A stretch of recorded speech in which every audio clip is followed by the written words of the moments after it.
Aussi pour une nouvelle vidéo sur ma chaîne YouTube. Alors aujourd'hui on va parler de Go Hype, mais justement une petite dédicace à mon clan, donc Battle Prime, donc merci beaucoup à vous les gars. Donc on a dédicace à Screenox, Archmandra, Scripper et à tout le clan. Donc c'est ça. Et donc je vous montre un peu le clan, donc n'hésitez pas à le rejoindre si vous voulez. C'est un nouveau clan tout frais de hier midi. Et on a déjà quand même beaucoup de high level, ça marche très bien. Je suis plutôt contente de l'avoir trouvé. Ils m'ont même fait une dédicace dans la description. Donc vraiment un gros merci à eux. Et je vous conseille de les rejoindre. Donc voilà, je vous laisse sur la vidéo. Ciao. Alors maintenant le sujet principal de la journée. Donc le Go Hype. Donc Go Hype qui est une technique golem PK sorcier initialement. Moi je rajoute, on peut personnaliser la technique évidemment. Donc moi je rajoute cause brique. Cochon pour enlever le chat tout le temps. Le sorcier gameplay, j'ai utilisé à mauvais escient. Et deux sorcières également. Donc ça revient plutôt à un go, oui, wipe. 3 archers pour gratter des pourcents à la fin. Sort de saut, 2 sorts de rage, un sort de soin. Donc ça c'est ma compo. Avant j'utilisais 2 sorts de soin, mais j'ai compris que le rage est vraiment meilleur parce que c'est des troupes de tanks qui doivent aller très vite pour pas avoir le temps de se faire trop attaquer par les Tesla, exemple souvent dans le milieu du village. Donc si les pickers réagissent trop lentement et que les golems sont en arrière, au moins s'ils sont en avant parce que les Tesla ça va target les pickers. Donc c'est vraiment très important que ça aille vite parce que le sort de soin va rien changer du tout. Donc là sur ce gameplay, je pourrais vous dire que j'avais aucune stratégie. C'était un peu juste pour attaquer quand même un des meilleurs HDV9 au monde, selon moi, parce qu'il est un champion, ce qui est déjà excellent. Village HDV9 maxé. Donc, un des meilleurs HDV9 Roche, parce que c'est quand même village champion. Je me rappelle plus du nombre de trophées, mais il y en avait quand même vraiment pas mal. Donc, je suis plutôt content de mon attaque d'y mettre 2 étoiles. Sauf que, évidemment, les pièges n'étaient pas là, donc c'est à tenir en compte. Sûrement que ça aurait été très chaud que j'avais mis 2 étoiles ou 1 étoile. Parce que c'est ça. Mais si j'avais fait 2 étoiles, en vrai, dans le matchmaking, j'aurais vraiment. En multijoueur, pour de vrai, j'aurais été très content de faire 2 étoiles parce que c'est un village vraiment maxé. Donc on peut voir justement les archers là, que j'utilise à la fin pour gratter des pourcents. Mais c'est totalement inutile parce que l'attaque est déjà faite. Sinon, il y en a qui attendent pour mettre les héros à la fin.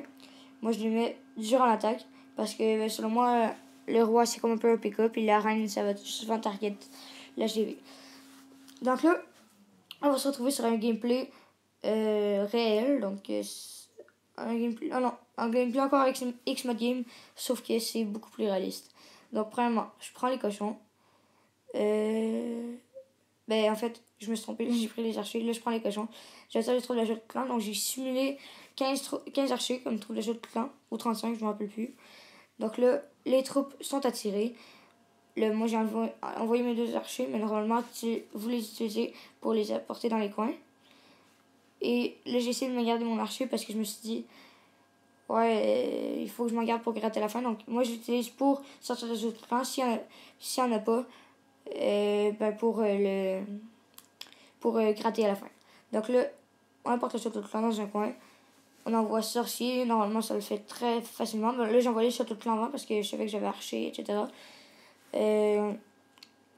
Donc, là, j'envoie une sorcière aussi. Ça marche très bien avec les squelettes qui vont faire que les troupes comme les archers vont toujours être dessus.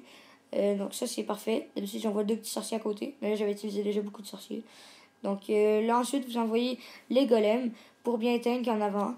Les sorciers en arrière pour déblayer pour que vous pouvez déjà enrager ici. Et pour que dans le fond, on veut déblayer pour que nos PK, notre roi, notre reine passent bien. J'ai envoyé mes casse-briques après. J'ai envoyé mon sort de saut juste ici pour que ça passe à l'HDV. Donc le sort de saut toujours à l'HDV pour la 2e couverture. Et la première couverture, on envoie les petits casse-briques. Là, j'en avais pas besoin vu qu'il y en avait une que les 2 sorts de saut pouvaient passer. Là, il faut que ça se retrouve au centre. Là, on a déjà 2 PK au centre. Donc ça, ça le fait bien. En même temps, c'est parfait aussi quand on a un golem de côté, quelques sorciers derrière. Comme ça va permettre de gratter des pourcents.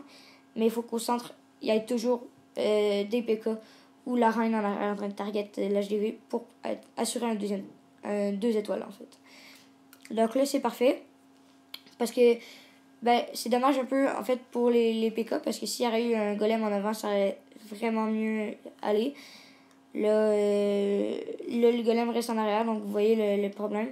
Ça avance plus. Donc le golem, c'est beaucoup mieux que quand il est en avant. Le golem a décidé de faire le con, on dirait.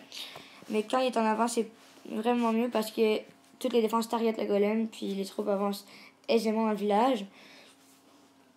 Le 2 étoiles est fait sur ce village, donc d'ailleurs, un petit dédicace à Master parce que je l'ai attaqué. Donc, dans mon ancien clan, Danny Dan Power. Mais bon, je suis plus dans ce clan-là. Bref, donc là, la reine qui continue à faire un bon taf. Puis, on vient chercher quelques pourcents, mais qui restent inutiles à cause que la partie est finie. Là, c'est une attaque plus réaliste, comme si je l'avais trouvé dans le multijoueur, j'aurais fait exactement ce nombre de pourcentage-là, parce que justement, il y avait les pièges. Donc, c'est la fin de la vidéo. Donc, je vous dis salut, à la prochaine.